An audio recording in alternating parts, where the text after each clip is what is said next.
This is ANN News Brief.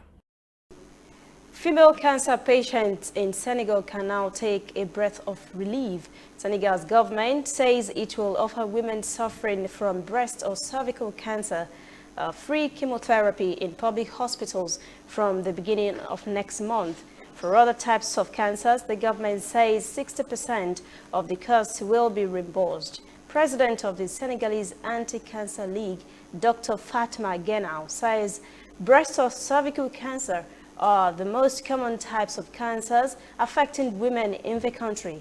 The World Health Organization medical officer says the measure will reduce mortality and help alleviate poverty. Dr. Barango Prebo says other countries on the continent like Rwanda, Namibia, and Seychelles already offer free chemotherapy. An estimated $1.6 billion has been allocated by the Senegalese government for this new measure. The government agreed in 2015 to cover at least 30% of the cost of treating all cancers. Tunisia's Electoral Commission has said on Tuesday two top contestants in Sunday's presidential election will now head to a runoff. An imprisoned populist, Nabil Karoui, and a law professor, Kais Said, are the two leading candidates. The Commission's announcement following a full count of votes confirmed exit polls released on Sunday evening and partial results issued throughout Monday.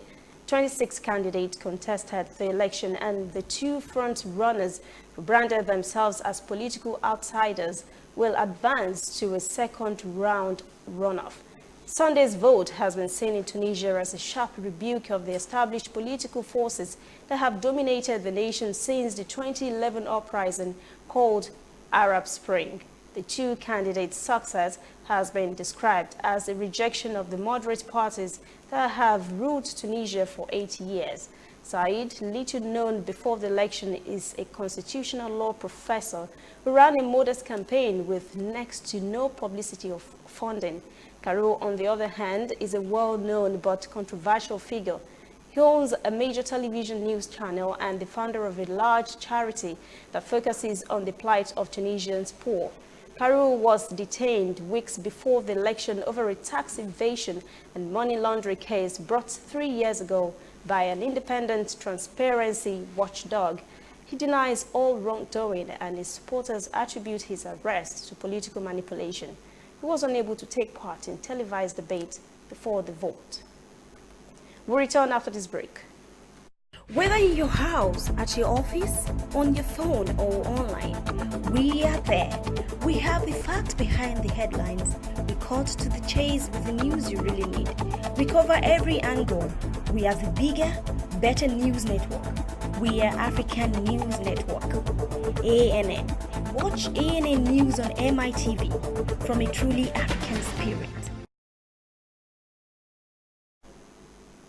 Zimbabwe's local media report government has deployed military doctors to state hospitals following medical workers' strike action across the country.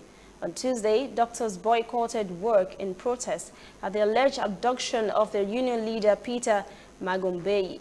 Zimbabwean doctors in the hundreds protested in central Harare on Monday over the disappearance of Dr. Peter Magombeyi, president of the Zimbabwe Hospital Doctors Association.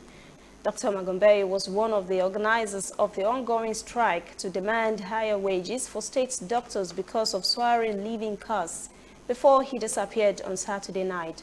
His colleagues have alleged he was abducted by the security services in an attempt to break the strike. The doctors say they will not return to work until he is found.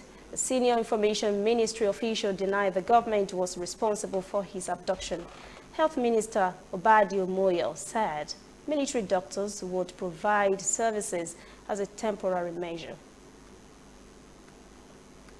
That's CNN News Brief. For details on these and other breaking stories, visit our website, cnnafrica.news. Conversation continues on our social media platforms, Twitter, Instagram, and Facebook at CNN Africa TV. I'm Lucy Ademi.